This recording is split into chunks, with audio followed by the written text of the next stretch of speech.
Pemecatan Ketua KPU RI mengurangi kepercayaan publik sekaligus menambah daftar pimpinan lembaga negara yang terjerat kasus pelanggaran etik. Hasyim Asyari pun bukan kali ini saja terjerat kasus pelanggaran etik. Kita bahas selengkapnya dalam diskusi. Menjatuhkan sanksi pemberhentian tetap kepada Tradu. Cukup? Terima kasih. Ketua KPU Hasyim Asyari dipecat setelah terbukti melakukan tindak asusila.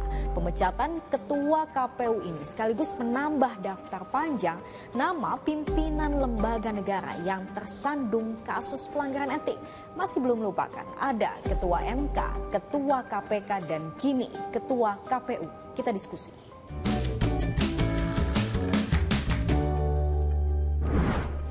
Dalam pernyataan singkat sekitar 1 menit, Hasyim Asyari menanggapi putusan DKPP yang resmi memberhentikan Hasyim dari jabatannya sebagai Ketua KPU.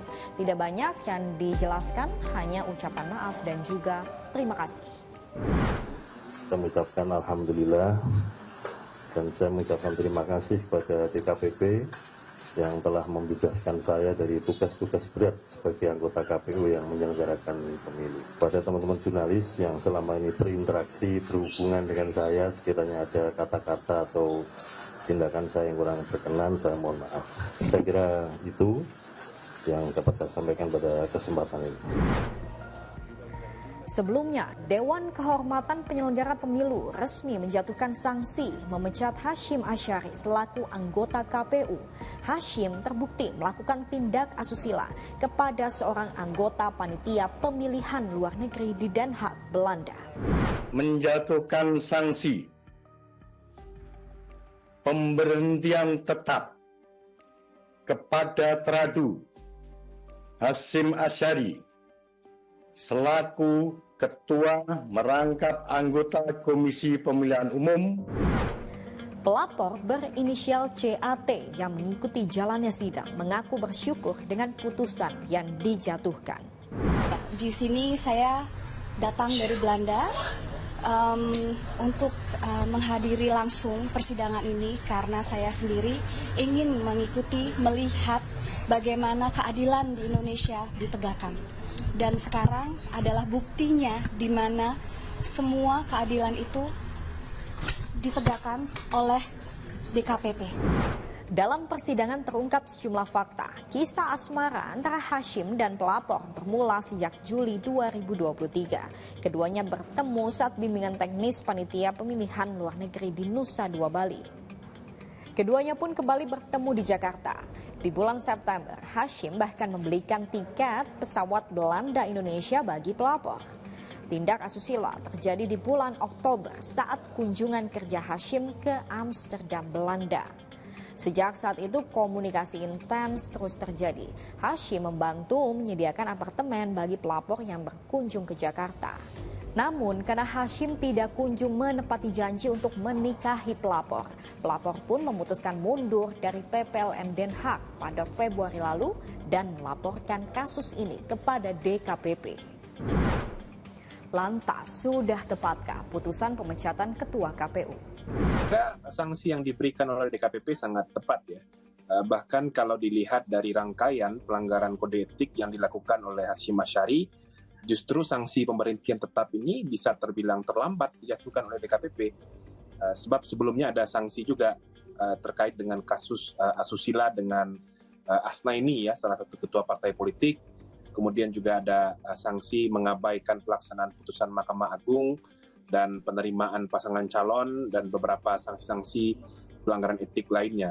Jadi kalau hari ini Hasyim Asyari menerima sanksi pemberhentian tetap sebagai ketua dan sebagai anggota KPU, saya kira itu sesuatu yang sudah tepat diberikan kepada yang bersangkutan jika dilihat dari rangkaian persoalan dan pelanggaran etik yang ia lakukan dalam posisi dan kedudukannya sebagai anggota dan ketua KPU.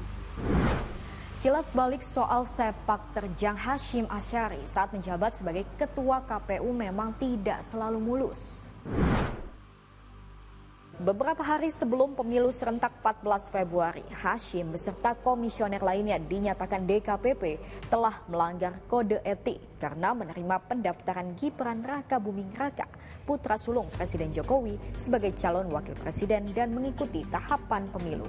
Hashim mendapat sanksi peringatan keras terakhir dari DKPP. Bukan kali itu saja Hashim berurusan dengan DKPP. April 2023, Hashim dijatuhi sanksi peringatan karena bertemu dengan Hasnaini atau yang dikenal wanita emas. Saat itu, dugaan tindak asusila yang dilaporkan tidak terbukti. Namun, pertemuan keduanya dinilai syarat konflik kepentingan karena Hasnaini masih menjabat sebagai Ketua Umum Partai Republik I. Dipecatnya Hashim Asyari dari Ketua KPU sekaligus menambah daftar pimpinan lembaga negara yang tersandung kasus etik. Menolak lupa, November 2023, mantan Ketua MK Anwar Usman dicopot dari jabatannya akibat putusan kontroversial yang mengubah syarat usia Capres-Cawapres. Selang 1 bulan, mantan Ketua KPK Firly Bahuri dijatuhi sanksi pengunduran diri. Firly diduga memeras mantan Menteri Pertanian SYL yang terseret kasus pemerasan dan gratifikasi kepada anak buahnya. Dan kini giliran Ketua KPU yang harus merelakan jabatannya. Apa yang harus dibenahi? Karena itulah saya kira perlu ditingkatkan semacam kesadaran di lingkaran KPU atau di lingkaran penyelenggara pemilu secara menyeluruh bahwa profesionalisme itu tidak hanya terkait dengan cara mereka mengelola pemilu karena kelihatan mereka berputar di sana, tapi profesionalisme itu juga cara mereka mengelola etik mereka sebagai pejabat negara. Nah, kalau berhubungan dengan pejabat negara itu, ya tentu saja tidak terkait dengan soal tahapan pemilu, termasuk di dalamnya adalah, yaitu tadi, jangan melakukan tindakan yang dianggap oleh publik menciderai, apa istilahnya itu ya, menciderai norma yang berkembang di tengah masyarakat. Meski kasusnya berkaitan dengan masing-masing pribadi, tapi tetap saja kasus yang melibatkan ketua atau pimpinan lembaga negara maka secara otomatis juga akan mencoreng nama lembaga itu sendiri.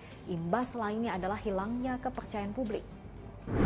Kita harus sama-sama evaluasi dan kita harus cari figur-figur yang mungkin lebih baik dan mekanisme yang ada juga sama-sama kita perbaiki.